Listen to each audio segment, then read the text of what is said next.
August 23rd, Rodney Williams. Has life blown up in your face? Reach up. If the meth lab hadn't blown up in his face, Rodney Williams would probably be dead now. At best, he'd still be enslaved to methamphetamines. Craving a chemical high started when Rodney was introduced to marijuana, then alcohol. He was around 12 and carrying a deep hurt. He'd been molested as a small child, and getting high helped mask the pain. Some years later, a car accident made pain pills necessary, and Rodney got addicted. A second car accident made it even worse. Rodney got married and had a son, but inside he was restless, on edge, and craving drugs. He tried to keep his behavior a secret, once telling his wife he was going raccoon hunting. Instead, he and a friend got drunk and went gambling, and with his winnings, bought 3.5 grams of cocaine. But it wasn't cocaine. It turned out to be methamphetamine, and it nearly killed him. Now he was hooked on meth. Rodney's wife couldn't handle the chaos anymore and divorced him. Dejected, he started doing LSD and ecstasy, his new drugs of choice. He wanted to be punished for who he was. Things came to a head the night Rodney locked himself inside a meth user's trailer with ingredients for cooking it. Fixated on the brew, Rodney stood over jars and steamy chemicals. Fumes grew noxious as he watched meth drop to the bottom of the jars. Suddenly, the heat lamp ignited the fumes, and the room exploded. Rodney ran and unlocked the door, but flames engulfed him as he stumbled out the door, beating out the flames. Charred and disoriented, Rodney staggered to a neighbor's house for help. His right eye and ear, face, hands, and neck were all burned. He was a burned and broken man.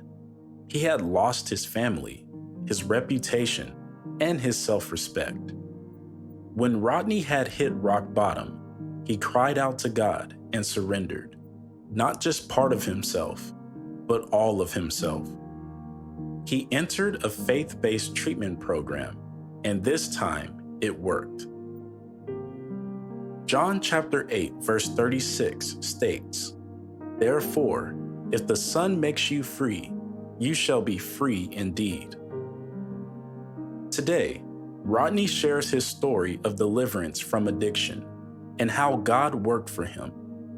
He tells a story of addiction the people understand. When Rodney tells how he was lit on fire in a meth explosion and how Christ rescued him, people have hope they can be rescued too. Rodney also runs a nonprofit organization called Club Meth to Christ. He gives his book, Club Meth to Christ, free to addicts and prisoners, or anyone else who needs one and can't afford it. Has life blown up in your face? Reach up. Do you think you've fallen too far? Not so.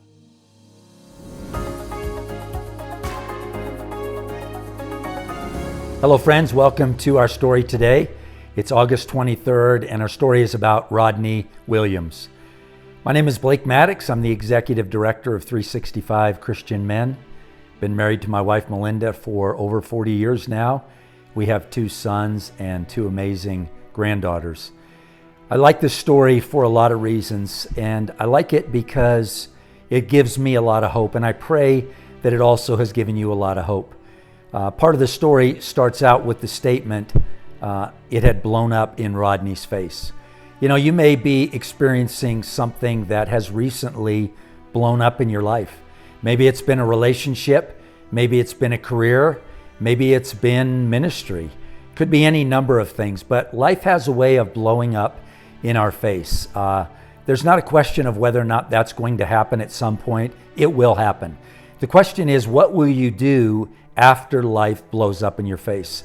What I like about this story about Rodney is that he turned a tragedy into a triumph.